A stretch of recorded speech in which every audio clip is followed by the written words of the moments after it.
सोचिए, एक अंधेरी रात आप रास्ता भटक जाते हैं। चलते चलते आपको अचानक एक नदी की आवाज़ आती है।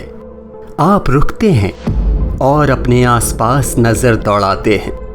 आपको ऐसा लगता है जैसे आप किसी खुले मैदान में आ चुके हैं। बगल में नदी बह रही है। नदी के पानी से आप प्यास बुझा ही रहे होते हैं कि अचानक आपकी नज़र बीच मैदान में किसी काली छाया पर पड़ती है। आप उसके करीब जाते हैं, उस अबूझ पहेली को जानने की कोशिश करते हैं, लेकिन अंदर प्रवेश नहीं कर पाते क्योंकि 4 दिशाओं वाली वो चीज़ 3 दिशाओं से बंद है। लेकिन तभी आपको चौथी दिशा में अंदर जाने का एक रास्ता मिलता है। आप अंदर पहुंच जाते हैं। काले स्याह अंधेरे के बीच अचानक आपकी नज़र ऊपर की ओर पड़ती है। किसी यान के कॉकपिट जैसी गोल छत से काला आसमान नजर आता है और तभी बादल छंटते हैं और उस खुली छत से तारे ऐसे टिमटिमाते दिख रहे हैं जैसे मानो आप अंतरिक्ष की सैर कर रहे हों। अब चांद की रोशनी में वो अजीब सी चीज़ दिखाई पड़ना शुरू हो जाती है और आप हैरान हो जाते हैं कि वो यूएफओ जैसी दिखने वाली चीज़ कुछ और नहीं बल्कि एक मंदिर है। जी हाँ, ये मात्र कल्पना नहीं बल्कि एक ऐसे मंदिर का सजीव वर्णन है जिसे देखकर ऐसा महसूस होता है जैसे अंतरिक्ष से आया कोई यूएफओ हो।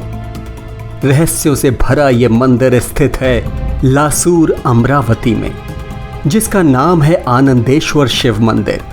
12वीं शताब्दी में बने इस मंदिर के कण कण में एक गहरा राज छुपा हुआ है। इस मंदिर का निर्माण काले पत्थरों से किया गया है, लेकिन हैरानी की बात यह है कि 500 किलोमीटर के दायरे में ऐसे काले पत्थर कहीं भी नहीं पाए जाते।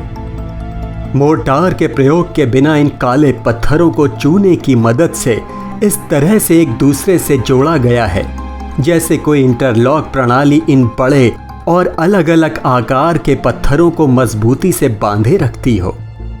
जानकारों का मानना है कि एक हेमाड़पंथी तरीका है जिसका नाम हेमाड़पंथ के नाम पर पड़ा, जिसने इस तरीके को खोजा था।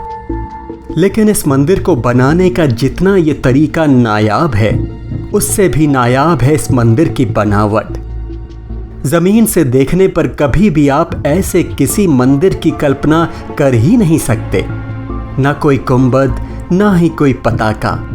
4 दिशाओं वाले इस मंदिर में प्रवेश केवल एक ही दिशा से है, लेकिन इसके हैरान करने वाले पहलू का पता तो तब चलता है जब या तो इस मंदिर के अंदर जाते हैं या फिर जब इस मंदिर को आसमान से निहारते हैं। क्योंकि इस मंदिर के अंदर जाते ही जैसे ही आप ऊपर की ओर देखेंगे, आपको एहसास होगा जैसे किसी विमान की कॉकपिट के बाहर आप आसमान देख रहे हैं। गोल खुली हुई छत आपको ये एहसास करने पर मजबूर कर देती है।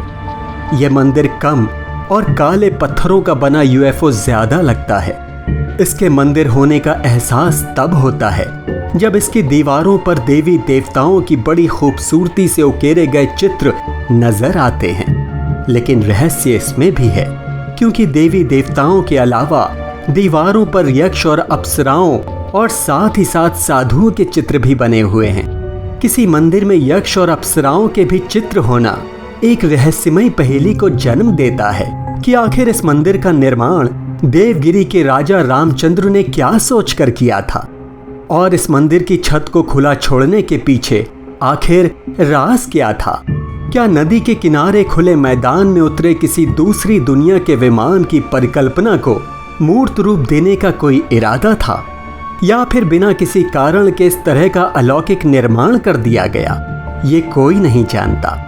अगर इसकी संरचना को जानबूझकर इस तरह से डिजाइन किया गया था तो इसके पीछे तर्क क्या था, या फिर बिना किसी तर्क के इस मंदिर को ऐसे ही अपूर्ण छोड़ दिया गया?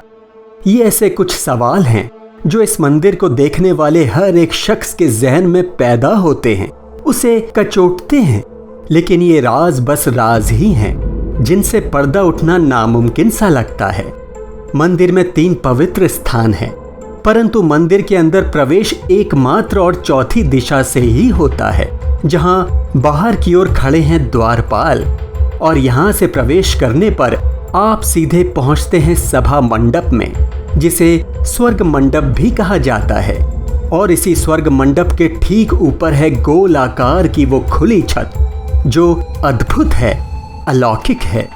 और इस स्वर्ग मंडप का प्रवेश द्वार भी किसी रहस्य से कम नहीं, क्योंकि इसका प्रवेश द्वार आम प्रवेश द्वारों से काफी छोटा है। इतने बड़े मंदिर में प्रवेश द्वार आखिर इतना छोटा क्यों बनाया गया, इसका जवाब भी किसी के पास नहीं। ये पूरा मंदिर 12 खंभों पर खड़ा हुआ है, जिनमें फूलों की व्यू रचना, ज्यामितीय आकार, मंडल और कई तरह की अन्य रचनाएं इस मंदिर को नायाब बनाती हैं। क्योंकि अब से 800 साल पहले इस तरह की रचनाएं मिलना अपने आप में अबूझ पहेली है। लेकिन मंदिर की नक्काशी में जो पहेली छुपी हुई थी, उसे ढूंढ लिया गया है। दरअसल कई ऐसे साक्ष्य मिले हैं जो ये बताते हैं कि पत्थरों पर नक्काशी के लिए हाथियों की मदद ली जाती थी। मंदिर की इन्हीं खासियतों के चलते भारतीय पुरातत्व सर्वेक्षण विभाग ने इस मंदिर को अपनी निगरानी में ले लिया है। तो दोस्तों, ये था निर्माण का नायाब और बेजोड़ नमूना।